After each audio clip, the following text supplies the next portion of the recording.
microphone. Thank you. That's better. Good afternoon, everyone. This session will be on the NDC progress tool. So this is for the tracking progress towards the NDC targets, part of the BTR, Biennial Transparency Report. So I will start for a little while, just like we did for the GHG, with some background information on the reporting requirements, on the process, and then after that, I will do the demonstration of the software. And then we'll take a break. And then after the break, we'll have some hands-on training. Just going to skip over the history of the tool because Vlad gave that to you already. So let's look a little bit about the process. So parties, after the Paris Agreement, parties communicate their NDC to the Secretariat, and then it's published. So obviously the NDC is self-determined, and you have to provide. Можно попросить увеличить экран на полный экран? Ask her to make a full screen if possible. Oh, okay. A description of your NDC nationally.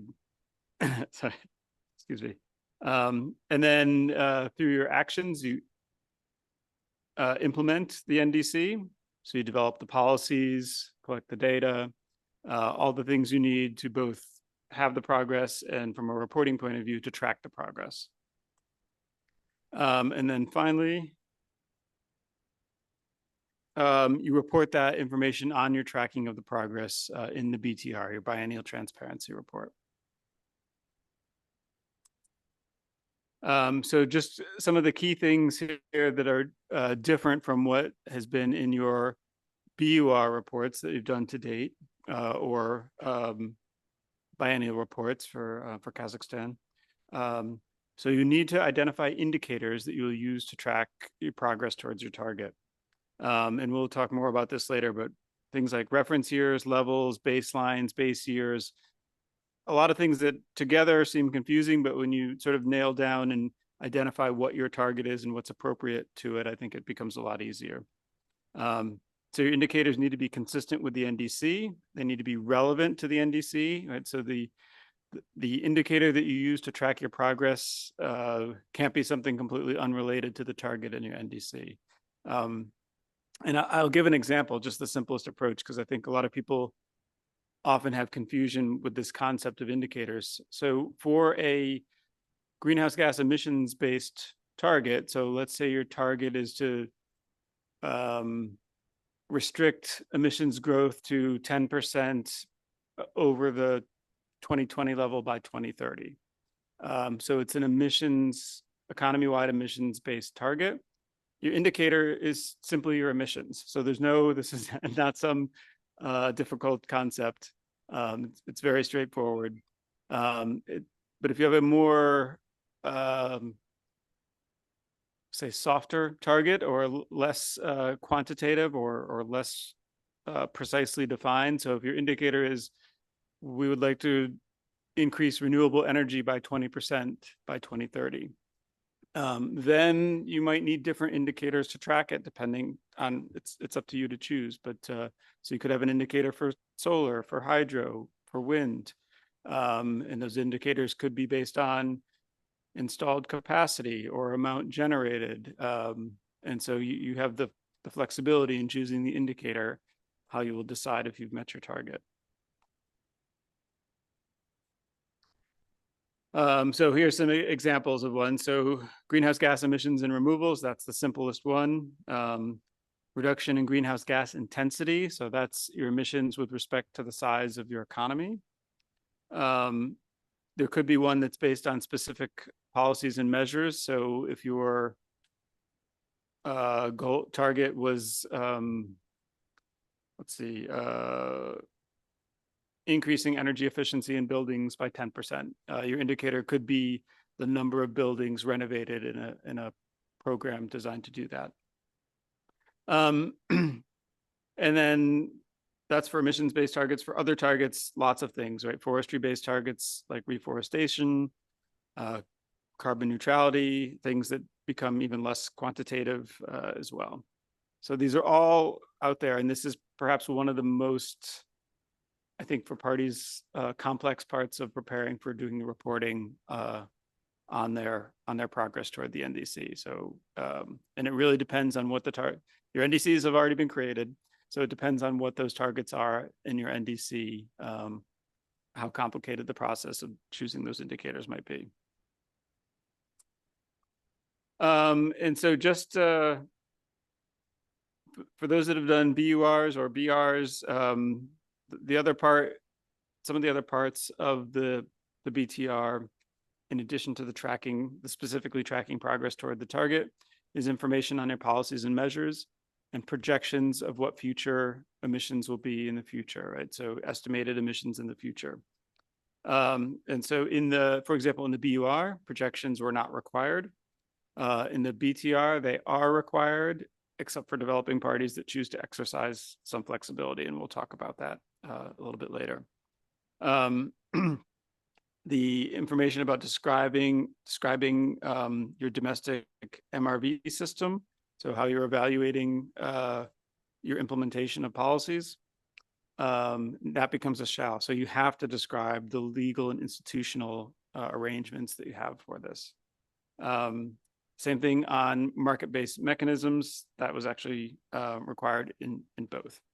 And on policies and measures, the requirements are fairly similar, but also to the biennial report. So I think you'll see this will feel fairly familiar, with the one exception being estimated impacts of policies and measures. So if you have that program I said to increase energy efficiency in buildings, there's a requirement to estimate into the future, what do you think the GHG emission reductions would be because of that program?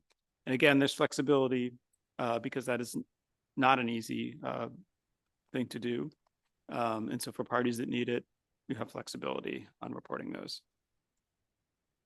So let's look at the Biennial Transparency Report, the BTR. This is the same slide Nasheep showed you. So here we're going to be looking at Chapter 2, right? The information necessary to track progress. And also it touches on Chapter 7, flexibility. So those are the two pieces of the BTR we'll be looking at. Okay, so now the MPGs, modalities, procedures, and guidelines. I think it's the worst acronym ever, but MPGs is what we have and what we use. So this will forever be used to refer to the reporting guidelines for the Biennial Transparency Reports. So so now I'll sort of step through the requirements for that Chapter 2. So there are, as you can see, several topics. So national circumstances, you have to describe your NDC, the information to track progress, mitigation policies and actions, policies and measures, for those of you that are used to that term. The greenhouse gas summary, the good news about that one is you don't have to do anything. The tool will generate that for you. And then finally, projections of greenhouse gas emissions. So let's look at each one of those in depth. So first we'll look at national circumstances. And some of you who've done national communications might have done some of this previously. I think the best way to look at this is, what is the information that's needed for someone who reads your BTR to put the rest of it into context, right? So without this context, what their policies and measures are doing or why they're targeted these sectors would make less sense.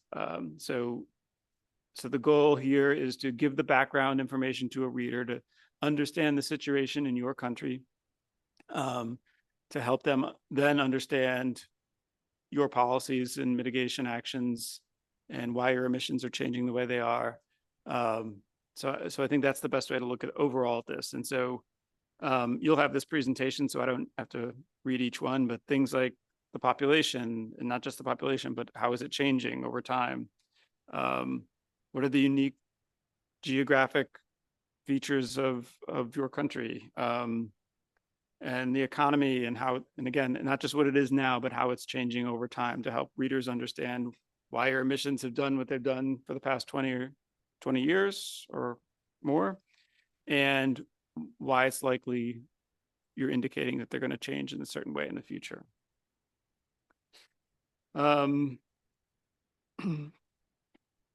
Also, as part of this is the legal, institutional, and procedural arrangements for implementation. So how you do your monitoring, reporting, and verification. For the greenhouse gas inventory, there's some very specific ones about data preservation and things like that. So again, it's really describing the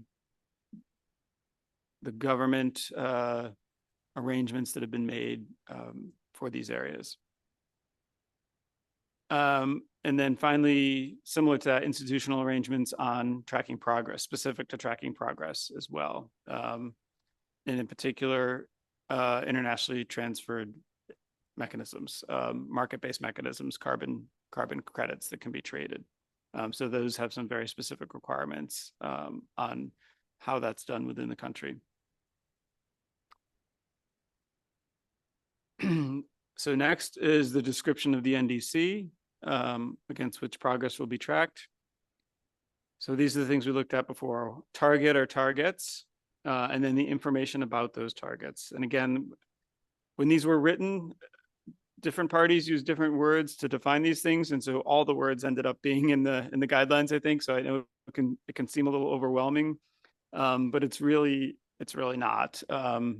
It's pretty simple in most cases. You have a target year or a target period, right? So if your goal is to have average emissions between 2025 and 2030 be a certain amount, then you have a target period, right? 2025 to 2030.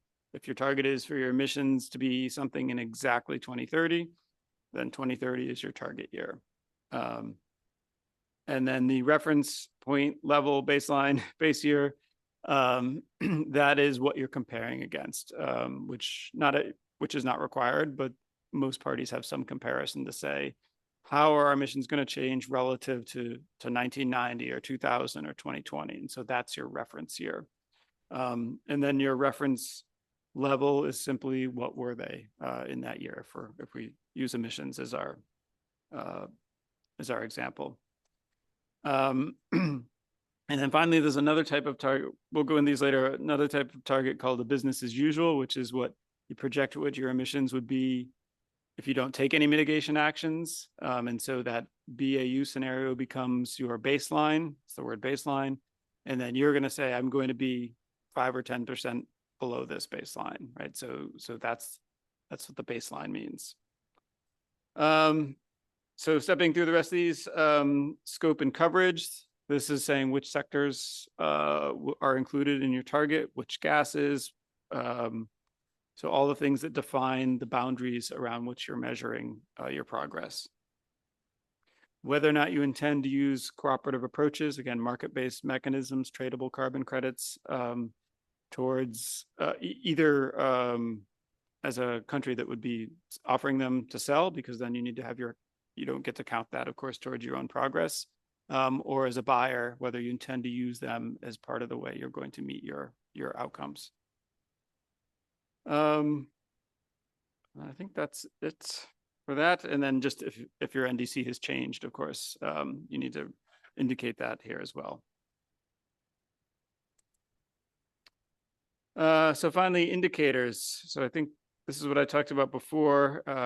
What is the way you track the progress towards that target? And so your target really tells you what your indicators are. So once you sort of focus on which target you're trying to track progress on, you need to track progress on all of them, but the one you're trying to look at, then you need to figure out the indicator that you use to track it. So again, for greenhouse gas-based target, emissions-based target, it's very easy. It's just emissions. And then the other, I think, key thing here is the indicator. There's a requirement that the indicator is relevant, right? So there's no sense in choosing an indicator that doesn't actually give you any indication as to whether or not you'd meet your target. So if your target was on renewable energy and you made your indicator something to do with forestry, that of course would not be a relevant indicator. And those indicators can be qualitative or quantitative. Again, the MPGs have a tremendous amount of flexibility, not just on reporting, but on how, well, I should say the Paris Agreement has tremendous flexibility in terms of how targets, what targets can be, and they're self-defined. So therefore, there are perfectly valid reasons to have qualitative indicators for things that just can't be described quantitatively. And so again, you have to sort of provide the same equivalent information for each indicator that would be parallel to the target, baseline, reference year, et cetera. And then you provide the most recent information about that indicator. So for most parties, for at least some of your targets, you would need the greenhouse gas inventory information. So generally, you'll be reporting your progress towards your target for the same year that you have your inventory. So for developed parties, that requirement is 2 years, right? 2 years from when you're reporting. So if you're reporting in 2026, you should have a 2024 inventory data. There's flexibility for developing parties to have a longer gap. And then you also need to describe the methodology and accounting that you're doing to calculate your indicators, right? So especially as you move outside of ones that are not just greenhouse gas emissions that are visible within the inventory, you need to clearly define how you got these numbers. So if it's the number of, or if it's the installed capacity of wind energy, you need to describe how you collected that data and how you know that that's describing capacity that's online and not capacity that's scheduled to be online, right? So these would be some of the things that would go into that methodology and accounting approach.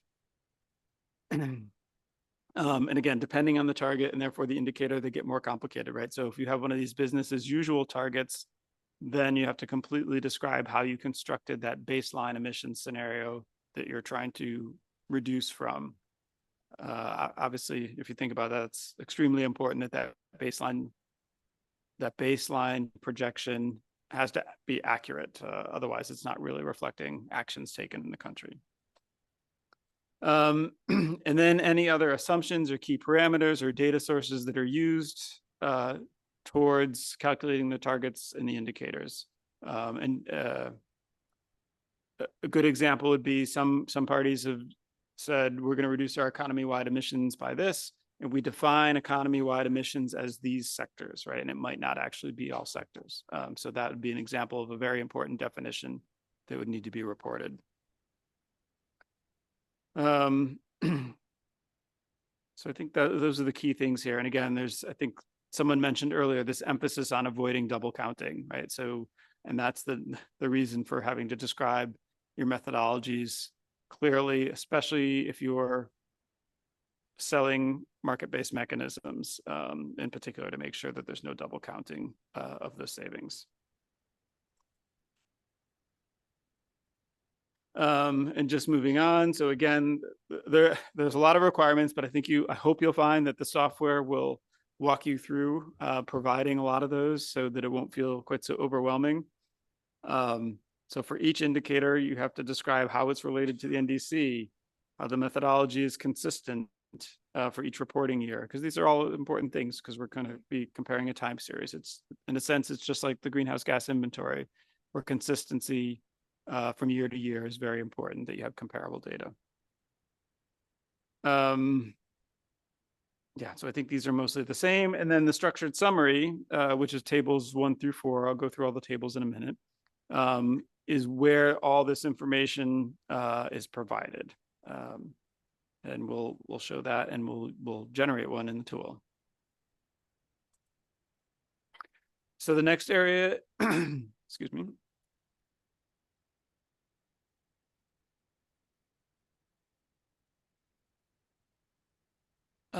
The next area is the mitigation actions. So policies and measures, I think the term that most people are probably used to. So again, hopefully like your BR or your BUR, you understand that this is where you report your mitigation actions. It doesn't have to be every mitigation action. I think you have to use your judgment in keeping the list reasonable length, but not excluding any significant ones. So there are a lot of these are carried over from the biennial reports. So some of these may look familiar. They should be organized by sector. So when you describe them in your BTR, make sure you have a subchapter by sector to discuss the mitigation actions. And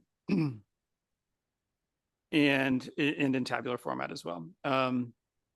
And including relevant information on mitigation co-benefits. You can see the top of the table here. I put it at the bottom. So these are the main things that need to be provided for each mitigation measure. Its name, its description, its objectives. So what is the measure trying to achieve? Sometimes that's very simple. Sometimes it's more complex, right? So increasing the number of solar PV installations is simple. Increasing awareness of recycling is a simple goal, but it's obviously more complex in other ways. Then the type of instrument, which would be regulatory or economic. So regulatory would be, a good example would be a mandate to electricity suppliers that 20% of the energy they generate or purchase needs to be renewable. So that's a regulatory.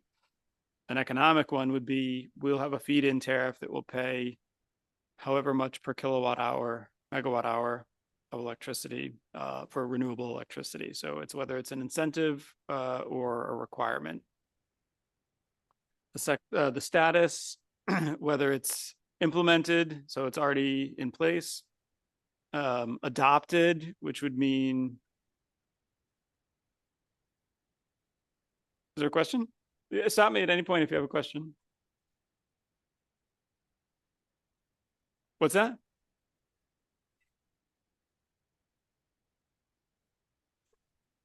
Okay, my colleague will check on that. Да, мой коллега об этом. Inaudible. Okay, so I believe you are inquiring about the presentation uploaded in the Google Drive. So yes, I believe this presentation could not be translated because of some issues. So yes, I will double check, but after some time it may be uploaded. So for now, you need to follow the English, sorry. So my apologies, but we will get it to you eventually. It is missing both Russian and English. I'm missing from Google Drive, so it's not just the Russian that is missing. Okay, I will request my colleague to upload to the Google Drive. Thanks.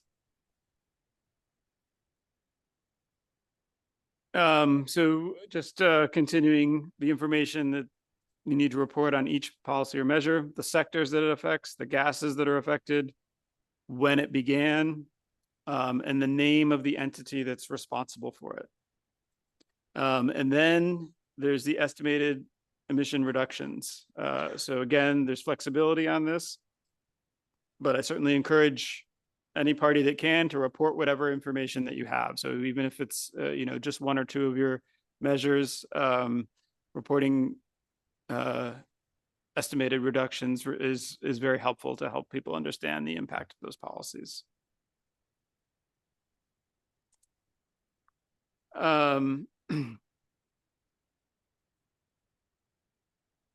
Okay, I'm going to skip this one. Right.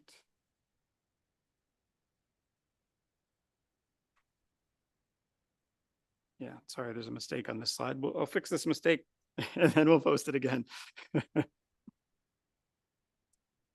So next is the summary of greenhouse gas emissions. So this is a requirement in the BTR and in the tracking progress tables.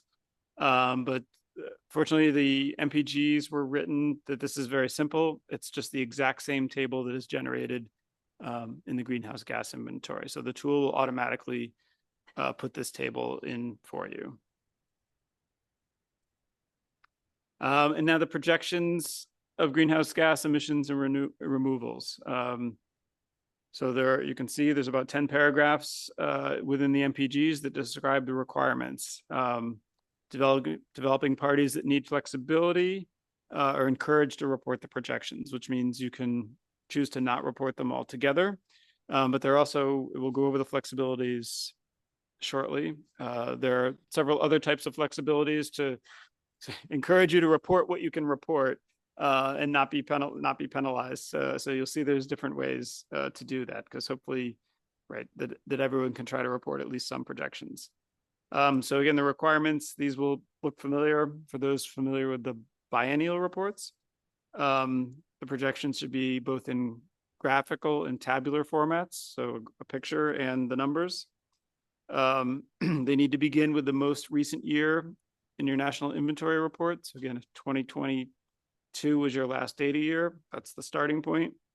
And then extend at least 15 years beyond that, rounded up to the nearest 0 or 5 years. So if 2022 is your latest inventory year, add 15 years to that, we get 2037, and then round it up to 2040. So you'd report emissions out to emissions projections out to 2040. And again, there's flexibility on not needing to go out to 15 years for developing parties. And as well, there's flexibility to use less detailed methodologies or scope. So maybe you can only do a projection of the energy sector. That's good. It's very important. So that's fine. And you use flexibility on the others. So now it's about describing the methodology. So it's not that you just need to provide projections of your emissions. You need to describe how you calculated them. So the models and approaches that are used. And so for many parties, there'll be a different model for different sectors, the energy sector model, LULUCF model. And then you need to either describe them, but you can also then provide just a reference to information about that model that probably already exists by the producer of it. You need to report on any changes in your methodology since your last report. You need to describe, so there are 3 scenarios that one scenario is required. That's a with measures scenario. So that's what will emissions be with our existing mitigation actions.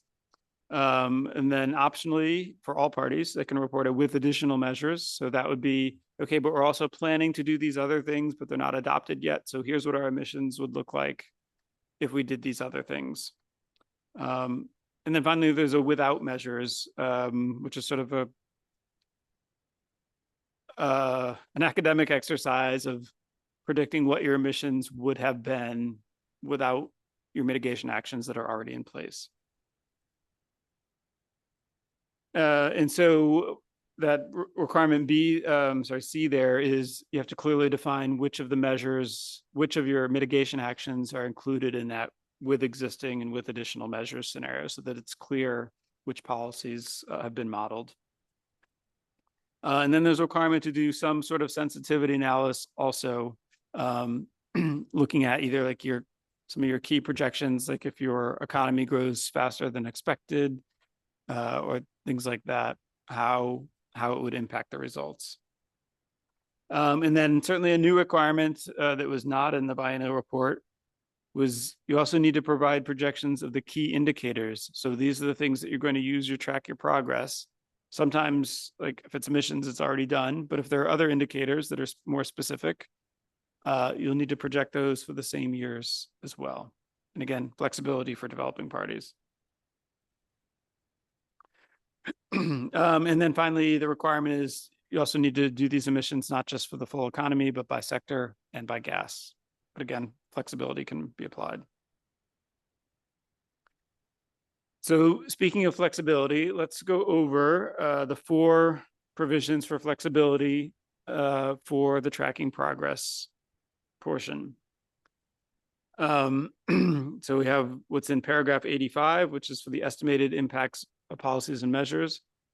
That's the text there. I'm not going to read it to you, but it says for developing parties, you do not have to report estimated impacts for your measures. And so how we've implemented that in the tool It's very similar, I think, to the GHG. That notation key FX for flexibility is allowed. And so you can put it in the space that's there for estimated impact. So you use FX.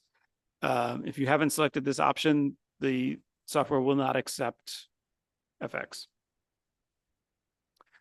So paragraph 92, this is the one I read first when talking about projections, that instead of a shall requirement, it's a encouragement to report projections for developing parties. And so how we've implemented this in the tool is if you say, I would like to exercise this flexibility, you will not be asked any more questions about projections. The data entry grids won't show up. There won't be any more questions in the version settings. So it just more or less disappears from the tool.